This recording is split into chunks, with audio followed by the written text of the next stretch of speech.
program to bring you this important message. Yo, it's Remember the Show. Slick with the flows, where the sparring can go. Who's gonna be on, man, you never will know. Guess you better tune in, cause we live from Chicago. Belal Muhammad, that's the king of the tweets. Jason Anik looks like John, step his hands to his feet. Every Thursday, we gon' give you a treat. It's Remember the Show, hit play and repeat. And retweet, and retweet, and retweet. And retweet, it's Remember the Show, hit play and repeat.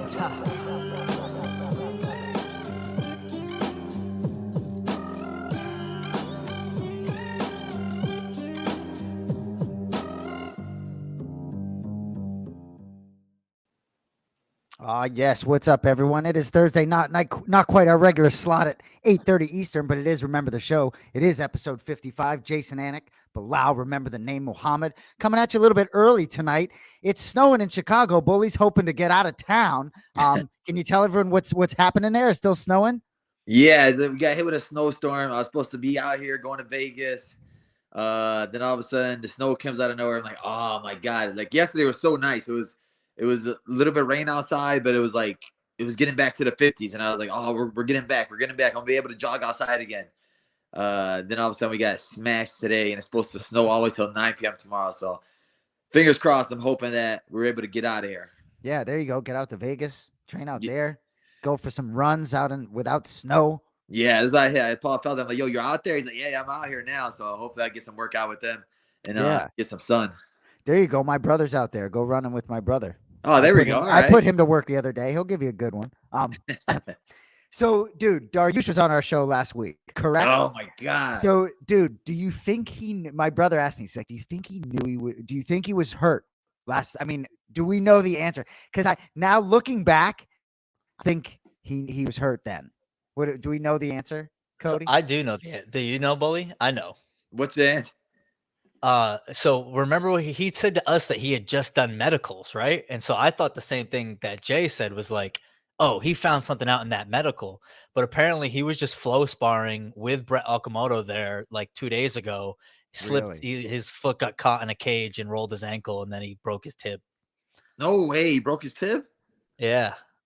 Oh wow. Yeah, just one of those freak toe cotton, like what happened to Blood Diamond, or I think it was Blood Diamond, right? Last weekend when he kind of like fell across against the cage. I don't really know what that was about, but man. Yeah, that's what I tell people all the time. Like literally, this is it's so easy to get hurt in this sport, and it'll be like the most random thing. You could literally slip in sparring, or somebody fall onto your knee or something like that. I've seen so many weird accidents that, like, I tell these guys, like, why I'm willing to fight all the time is like, yo, when you're healthy, you got to be ready to go. You got to be willing to say yes, because you don't know what could happen or how long you could be out. And this is just it was going to be such a good fight, man. I'm so bummed about it. But honestly, Bobby Green, he's like one of the funnest guys to watch right now. John put it out there. John put the juju into the universe for him to get his main event. He finally got it. Too bad it's against freaking Islam Makhachev. Hey, he's still got killer, it, right? Best grappler in the division. But yeah, it is disappointing because this was gonna be the fight that Islam, there's no stone left unturned with Dariush. Amazing grappler, great on the stand-up, good defensive wrestling. Like, this was the guy for Islam to go out there and show, like, I'm the real deal. Like, I'm not getting hand-picked matchups. I'm not getting, sheltered from the hard fights. Like, this to me was a huge step for, Islam. So it kind of sucks for him, but power to him, credit to him for taking the fight at a catch weight. Doesn't really do anything for him in the 155 rankings other than, ingratiates yourself with the company, where maybe they call him up now and they're like, oh, well, be a backup for Charles and Justin. Whereas maybe before that wasn't the case.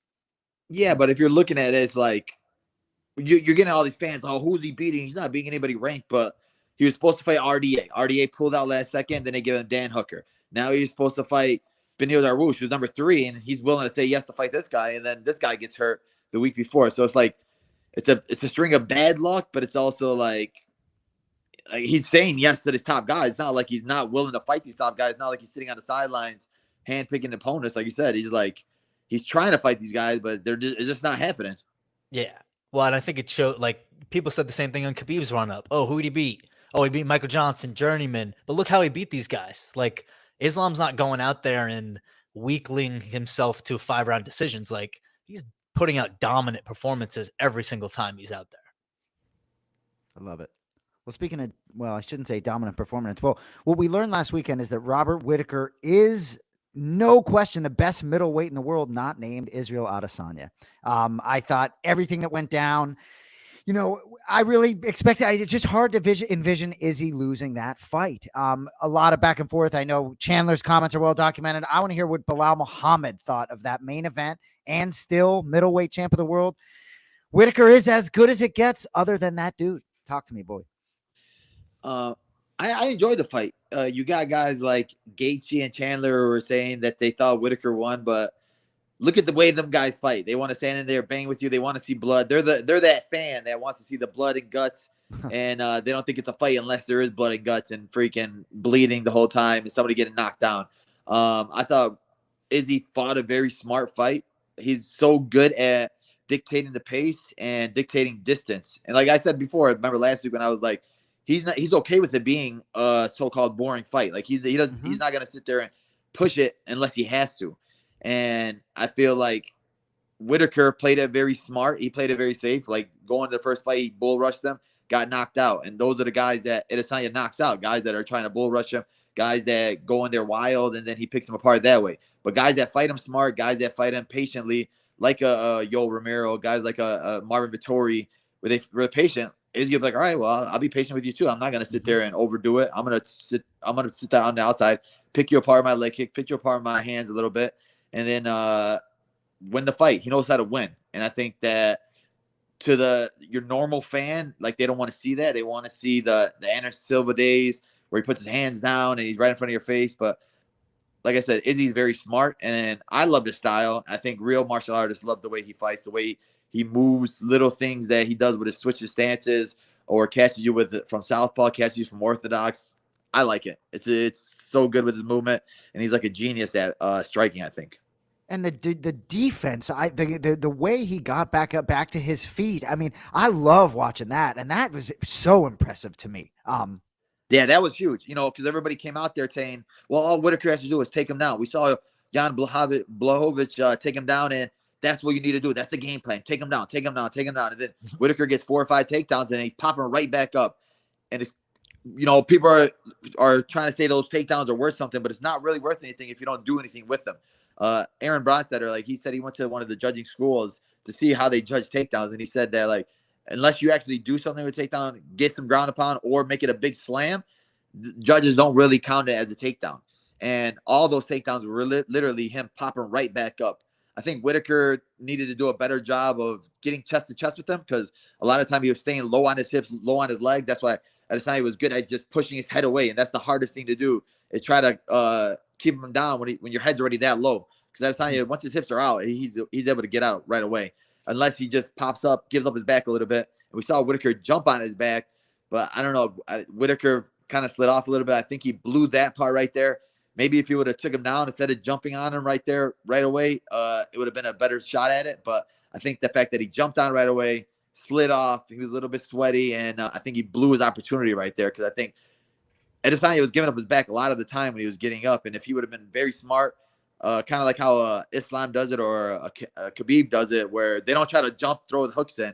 They try to bring you back down from your back. They try to do it that way instead of trying to overdo it, rush for a submission or something like that. And a lot of the time, guys slide off.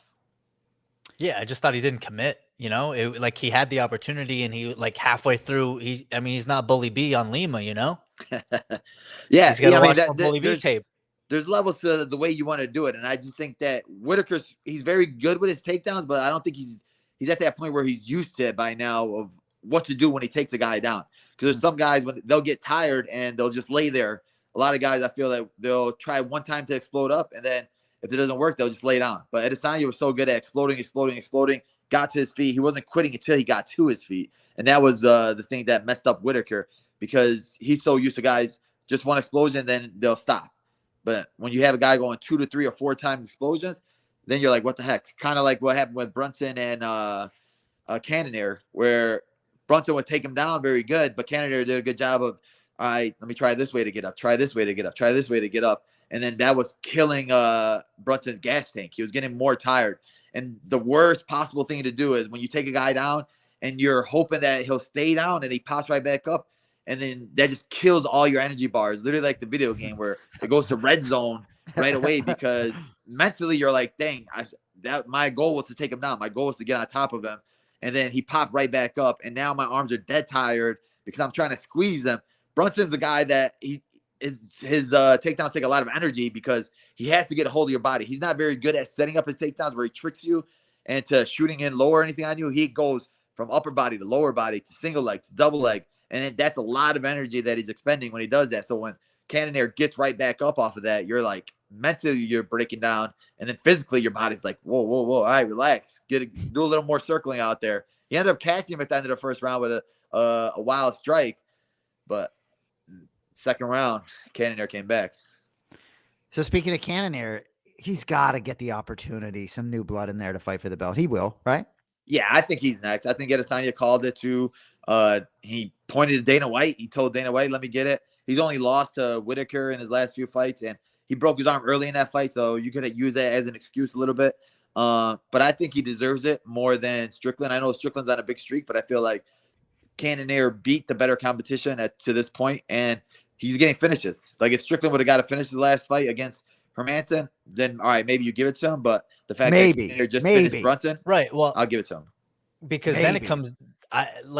I feel like then it comes down to like Izzy said to Cannonier. He said this on Ariel's or whoever the heck guy is yesterday. He said that he talked to Cannonier at the weigh-ins and was like, "Dude, give me some fresh meat." Yeah. And I think when you're at Adesanya and you're out, like he's trying to fight 3 times a year. He's a company guy. He just signed a new deal. Like he's calling a lot of the shots, like similar to a Conor where Izzy's not going to fight it just because he's the number 1 contender. Like if Brunson had won that fight and didn't do it in a way that could be promotionally sold, I don't think that fight happening anyway. Like how are you going to use, I was at Brunson Adesanya, the first one. You can't use any of that tape and try and promote the second fight. So I just think, like Jay said, like maybe Strickland gets it. If Izzy doesn't like Strickland, then he doesn't get the fight, you know? I think you're playing now a game with Izzy where, yeah, did he lose to Blachowicz? Sure, but he went up. He's undefeated at middleweight. He's kind of calling his own shots at this point. Yeah, to that level where he's getting that big paycheck. And I know this guy just pointed to Chimaev. Obviously, Chimaev stylistically, he's good and he could beat any middleweight because I don't think there's really any high-level wrestlers at middleweight right now. So stylistically, he could be that guy that could go up to middleweight. And I think there's better wrestlers at welterweight. So I think he's going to have a harder time getting to the title shot at welterweight than he would at middleweight. So I think if he goes up to middleweight, I think he has a good shot stylistically to get to the title really fast. As we've seen with like Brunson. Brunson's hands aren't the best, but the fact that his wrestling is so good, the fact that a lot of these guys can't get up from underneath him, that's why he wins his fights. And then, but when you go against a guy like Cannonier who got that one punch power and he could get up, and Adesanya could get up too. So like, I wouldn't doubt Adesanya. Like people are sitting there already brushing him off that Chimaev is going to walk through him. I'm like, bro, let Chimaev beat somebody in the top 10 first before you guys start putting this on him. Like Adesanya, I heard him in his interview saying that like, he's not worth me worried about him yet. When he gets to that level, all right, then I'll worry about him. But I'm not going to talk about him right now. 100%. So we got to be talking about Tai Tuivasa, the heavyweight division. All of a sudden, number 3 in the world. Dude's got a chin on him. I don't know how good some of those shots were from Lewis, but some of them certainly connected. And his chin lasted long enough. One elbow, bang, 3 in the world, and right there. Yeah, I mean, everybody was doubting him in this fight, and I know I picked him in this fight just because Derrick Lewis will come on our show, but I also picked him stylistically too, because I feel like he's a faster Derrick Lewis, where he's very fast on the inside. He's very good. He has more tools because he uses low kicks. He uses jumping knees. He'll sit there and throw good elbows from the inside. Those elbows were very slick. Some of the best elbows that I've seen from any fighter in the UFC right now, being up that close.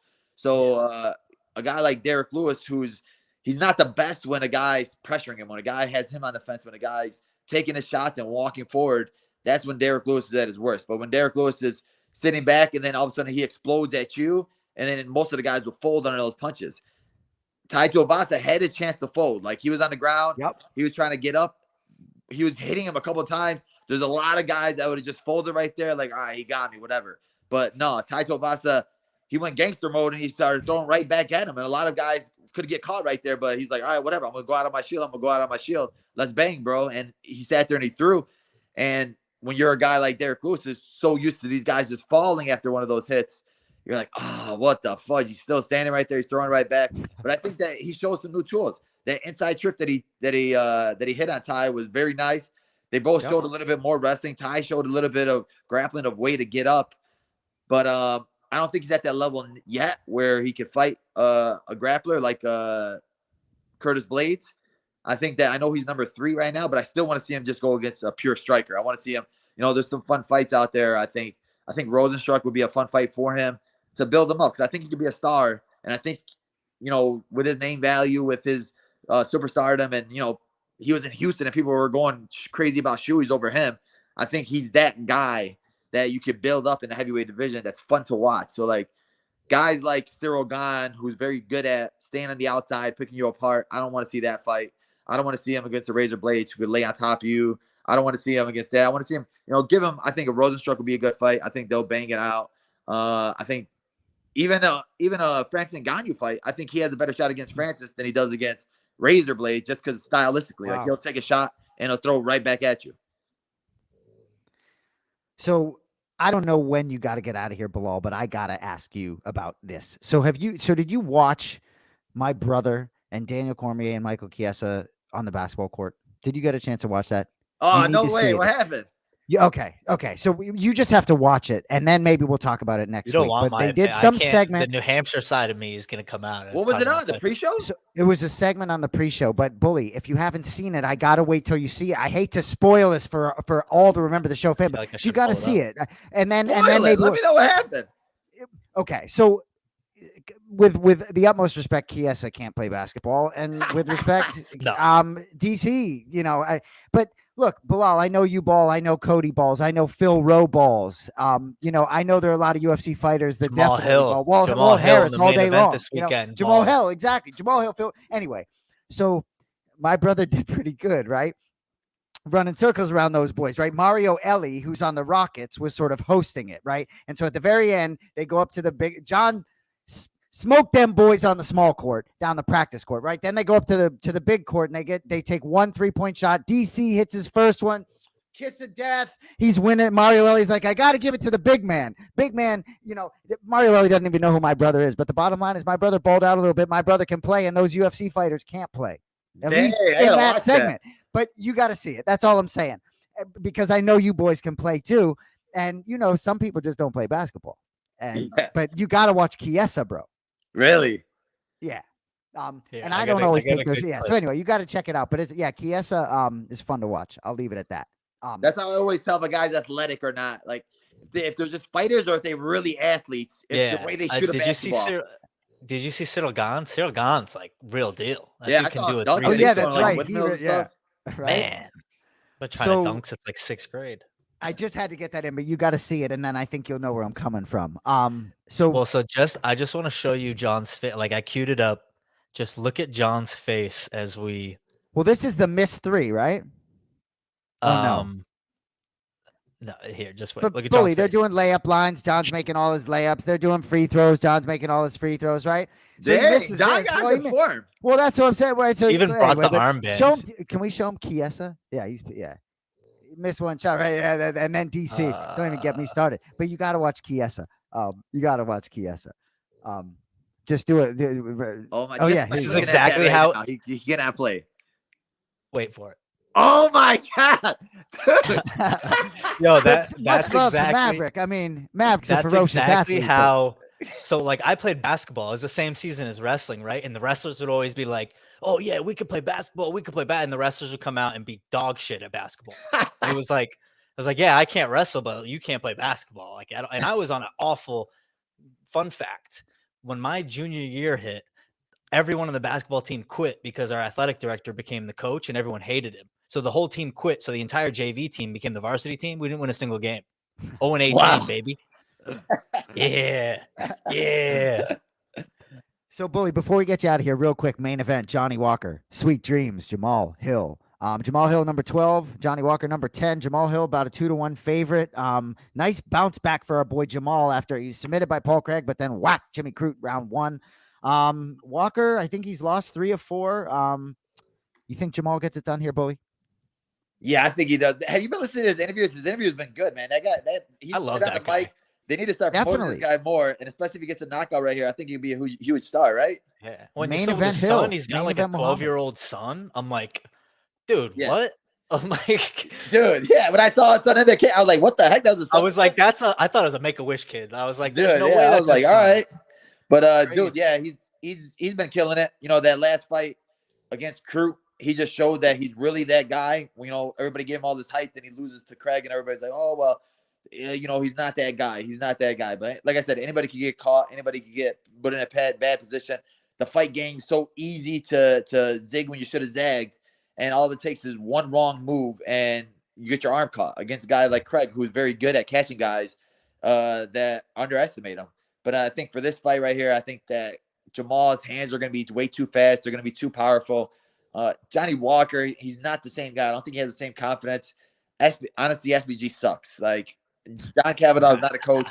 They got Conor McGregor, but like the fact that there shouldn't be any fighters out here saying like, I'm gonna move to Ireland and go train at SBG. Like, that's not the place where you're like, oh, that's where I want to go to get my training camps in, because they don't have any guys there. Like, who else have they built up from there? So the fact that Johnny Walker's saying I love SBG, like, they don't love you back because I haven't seen it in any of your fights. So your last couple fights, the last fight against Thiago, you weren't throwing. You're very hesitant. You were so good at the beginning because you're wild. You were letting loose. Whatever you were doing stuff that people didn't expect. Now you're trying to overthink things, I think, a little bit. So you're in the cage and you're looking like you're thinking. And the worst thing you can do in the cage is just think, and instead of just going with your instincts. I think that Jamal's going to catch him, finish him, and I think he's going to get a top 5 after this. I love it. Well, safe Nobody travels, man. I breaks it hope you down. get out, dude. I really Yeah. hope you get out. It's so funny you say that, bro, because it's like 65 here on the East Coast Oh, my today. God. Like, super nice. I'll send Jared videos of whenever it snows in Chicago. He'll be like, oh man, it's freezing over here, dude. It's like 70 degrees. I wear my coat. I was like, that hates your guts. Yeah, well, but then he doesn't tell you he spent an hour and a half in line at Publix because someone was counting change wrong. So like that's what you get for living in Florida. Sorry, Jay, but That's okay. I'll take it. But Hey, but Bully, if you don't get out, if you know you don't get out, you know you're working hard wherever you are. So we Wherever hope you get I'm at, out. we're gonna But be number shoveling 5 in the snow. world, working hard everywhere. my brother. So I'll see you guys next week. We're back on the regular time, regular show. We'll have 2 guests for you guys. Peace out, brothers. Safe travels, brother. later, Belal. Later, Thank man. you, sir. Woo. Yeah, I knew he was going to get excited about Jamal Hill. Yeah, Former dude, guest. I'm excited for. I mean, I don't know where to pick with that fight. I mean, I love both of those guys. Johnny Walker, one of the most entertaining Instagram follows. If you want just funny, hilarious stuff, like, dude has no fucks given. But Jamal Hill is I just think he's a different beast. Like, I didn't think going into the Paul Craig fight that was going to be a test, really. And then I feel like hubris was really what did him in there. So I think it's a huge fight for him. Did you bet on the Cannonier Brunson fight? No, I did not. I stayed away. I had a horrible. I told you, like, I've been sharing with you my NBA hot streak, right? And then the Warriors lost to the friggin' Knicks on Friday night, and then they were like all of my parlays. So I was like, well, I'm just gonna stay away. And I stayed away from the Super Bowl too, or else I would have had Bengals +4. Well, it would have been a hit. You should be betting on the Celtics in the NBA. They're hot.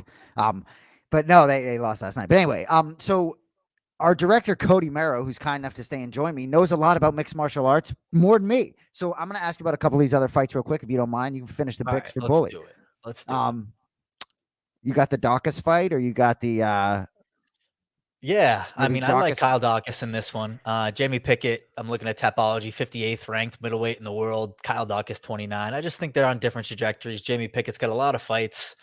And, you know, I don't think that you can discount the fact that Kyle's main training partner is a heavyweight in the UFC.